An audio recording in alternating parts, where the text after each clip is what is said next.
So we're constantly attracting the thing in our life that we need the most to grow and bring us back to what we're missing, that homeostasis. We're attracting that, and it comes in all these different shapes and forms. And if we're just aware enough to see that, then that's going to make us aware of kind of where we need to go. And grow. Full consciousness, mindfulness, is being fully aware. Fulfillment, in the Gnostic writings of the 2nd century, pleroma was fullness and kanoma was emptiness. And every time we're too proud to admit what we see in them is inside us, we disown a part, we dismember a part, deflect a part, we have an empty void. We feel empty. That's why nobody can judge without feeling empty. You can't win. In a court of law, if you win, even if you win, you still feel empty because you really don't have sustainable fair exchange there. You thought you did because of your pride, but that was a subjective bias that made you judge that. But if you go in there and actually have a fair exchange, you have the most fulfillment. I've asked thousands of people, go to the moment when you've had the most fulfillment. It's when they're doing something of service that's deeply meaningful to them, that's high in their values, that they feel that they love doing, that makes a difference, and somebody says thank you or pays them for it, and there's a sustainable, fair exchange, they have the most fulfillment. And both want to continue doing more business and transactions or relationships. So fullness is an expression of love, and it's an expression of fair exchange, and it's an expression of authenticity. And if you're exaggerating yourself, you're going to try to get something for nothing. If you're minimizing yourself, you try to give something for nothing. And getting and giving something for nothing does not sustain in fair exchange. It doesn't work.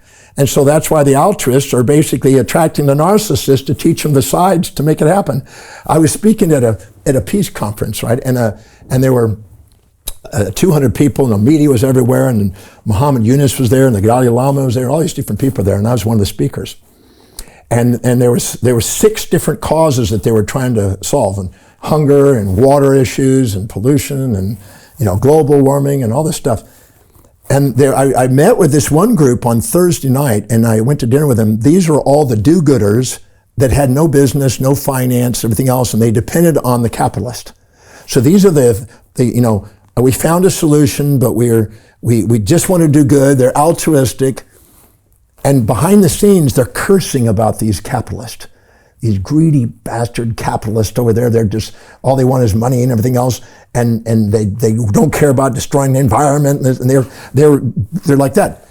And what's interesting is the very following day, they're all mixed together, and they suppress what they said the night before.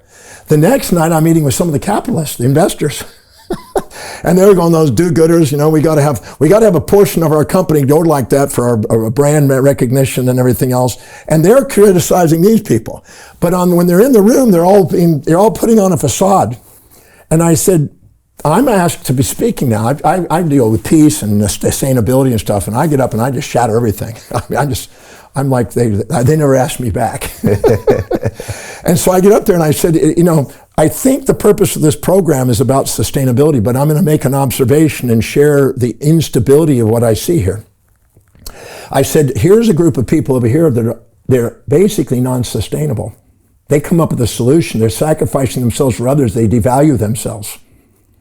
And then they basically criticize the part of them that they need to make themselves sustainable. They're not sustainable. And we're at a conference on sustainability because of the people who are not sustainable being drawn to that, because that's the void in their life. They're non-sustainable. Right. And this person over here is trying to get something for nothing and outwit the other person. And that's why they end up having to get philanthropic by nature. These people end up needing social welfare to survive, so they end up having to have the narcissistic side to balance their altruism. The narcissist had been extracting surplus labor value out of people and making all the money. They have to go philanthropic to redistribute and equalize the thing. In the book Creative Capitalism by Gates and Buffett, they talk about this, and they saw that. And they realized how important it was to balance that philanthropy when they're going and extracting surplus labor out of people. So what it is sustainability. Neither one were sustainable. Right. And so I said, the reason you're here at a sustainable conference is because these are the disowned parts that you are both striving for without knowing it. And your disowned part, if you could actually honor these people and own that inside yourself, and you could own this side yourself, you both become philanthropic, sustainable, and your businesses would grow even further. And of course, they didn't want to hear that. But it was true, and nobody could really argue with that. They could see through that. Nobody saw that, it seemed like, until when I pointed it out. It was really quite funny. And on that note, most people don't know what you're talking about when you explain this. Most people can't see this I'm guessing. And you've been doing this now for 50 years. Is the world improving at seeing this? Is it getting better at being more conscious? Okay. At the very bottom level of brain physiology, in the subcortical area of the brain, the subconscious mind that stores all polarity, you see black and white. You get into absolutes. At the very top, you see universal relativities and you see gray. At the top, it's neither positive or negative. You're objective. Objectivity means neutral, non-partial, non-biased, objective states. Truth. Now you get down here, you get subjective bias, bad, good, right, wrong. So at the fundamental level of society, which is the base, which is absolutely essential for society, you have to have a base. They're the workers that are out there doing the work, and they're going to live by duty, and they're going to be told what to do. And the people at the top are fewer in number, greater in consciousness. If everybody was egalitarian and completely equal, all CEOs, it wouldn't work. You'd have a social structure that's too flat. It needs a social structure. So there's going to be all of those, and each one has different levels of awareness. Stanford Baer, in his work on mechanics of psychology of an organization, shows that down here they have the least deficiencies because they have missing information. As you go up, you become more aware of all the information, then you have the most efficiency. So when people live by their highest values, they go up and they start to see things objectively, and they're prepared for it, but they're fewer in number and greater in consciousness. But as you go down, greater in number, lesser in consciousness. And they're basically subjective bias, and they live in the mass consciousness. And the masses live in the illusions of gain and loss. The master lives in a world of transformation. You're a transformer. Your mission statement is a transformation. You're in that place of awareness. But the average person has gradation. So when I'm speaking to people, depends on who I'm speaking to. I'm speaking to a high awareness transformation. I'm assuming at least a few percentage of people are going to relate to this. But if I was speaking to this group, I would use different metaphors. You speak in stories. You do things that try to give them subtle things, preferably when you talk to them. You meet them you teach them the illusion till you're ready for truth. If you go to elementary school and you go into a chemistry class, at the front of the chemistry class, you'll see an atom: hydrogen, helium, lithium, beryllium, boron, carbon, nitrogen, oxygen, and it goes up the periodic table to uranium. Each one's got a little a bigger ball. And so when you're a child and you see little sticks and balls in a box, and you put these little atoms together, molecules together, and you think when you're in elementary school that atoms are little balls and they're bound by sticks, and it's a ball. You think they're little marbles around. You go to elementary school and you go finally to high school, and you study chemistry there, and you find out it's the Bohr model. It looks like a little electrons going around in these orbitals, and you're going through these S and P and D and F orbitals, and they all have different, S's are spherical, and then they're beveled, there's different types of arrangements. But they make these orbitals. And then you go to college, and you find out it's quantum numbers. It's the square root of -1 complex mathematical models that are probability distributions of where an electron might be, which is a wave function from a quantum wave theory that is mathematically abstract, that really we don't really completely grasp in three-dimensional constructs. So now we find out it's that. Well, then you go on to professorship and get your PhD in professorship, and you say, well, now those are infinitesimals, which can't be there, so we put in renormalization to deal with the infinitesimals. We can't handle that construct. It's too abstract. It's a mathematical abstraction. The average person just wants to know it's a ball. They deal with the concrete. They can't deal with that degree of abstract. Your IQ is measured by your abstractionness. So we teach them the illusion until they're ready for truth in elementary school.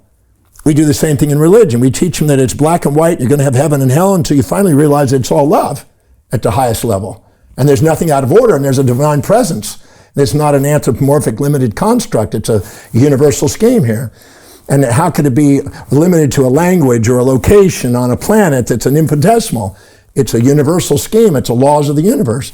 So we are taught the illusions till we're ready for truth. And there's a masses of people have different gradations of levels of awareness. And they migrate. They get this. They bang their head against the wall, and then they find that's not it. And they move their way up through there. And if you learn the laws, you can go right through it. Universal laws are unviolatable, but human laws are all violatable. And so you bang your head against the wall and realize that it's unsustainable to try to be fantasy land.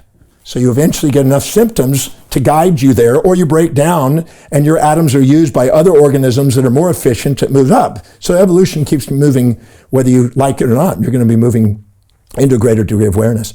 But there's all those levels, and so you teach those levels, based on whatever levels of people you're communicating with. So Jim Rickards has just recorded a video that's not available to anyone in the public, and he's going to be talking about how this upcoming recession is going to be fast, it's going to be bloody, it's going to be nasty. But at the same time, he's going to show you how you can position yourself to profit from all of this chaos. Now, we've made this video only available to our viewers. Go to londonreal.tv/Jim. Watch that immediately. I can't say enough good things about Jim Rickards. He understands the global economic system better than any guest I've ever had on London Real. His predictions are almost uncannily true, and you can learn how to profit from his vision, from his expertise, and his understanding of economics. So go to londonreal.tv/Jim or click the link below. It's an excellent, excellent look on what's going to happen in the future and how you can position yourself to profit from that. Jim is one of the best in the business, one of my favorite guests on London Real, and he's very, very good at predicting the future and showing us all to profit from it. So click the link, and I hope you enjoy.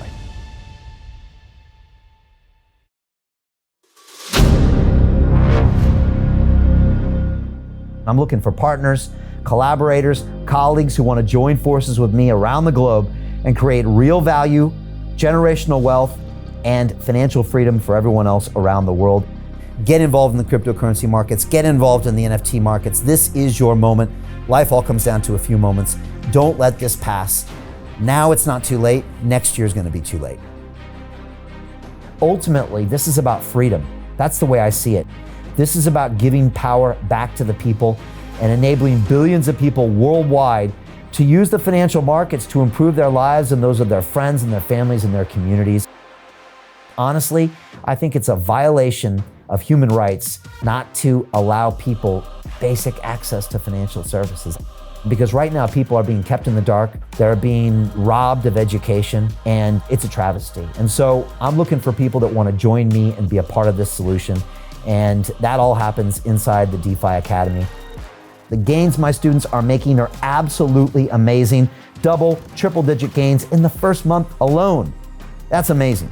This will change your life. Now is the time to get involved. I'm going to tell you exactly how my students in my academy made money in the last 30 days. I'm talking about real trading results. And let me just whet your appetite a little bit. Let me hit you with some numbers. I'm talking Brendan from New Zealand is up 68.77% on the month. Steve from Europe up 83%. Albert in Singapore up 169.9% on one single trade. I got Susan up 153% on her call options alone, also rocking 139% returns and 442% returns as well on individual trades. These are people that are changing their financial future in the last 30 days, but it's based on trading discipline. I've graduated over 500 students from inside my academy from over 54 countries around the world. It's amazing. When it comes to crypto, DeFi, and blockchain, we love this space. We truly believe it's the future. This is down to our core. It's authentic to what we're doing, and everybody can tell through the camera because you can't make this stuff up. If you're watching me now, wherever you are, I implore you, take 60 seconds right now and join my academy. Apply today. Now you've got a chance. Life all comes down to a few moments. What are you going to do? What's the choice that you're going to make?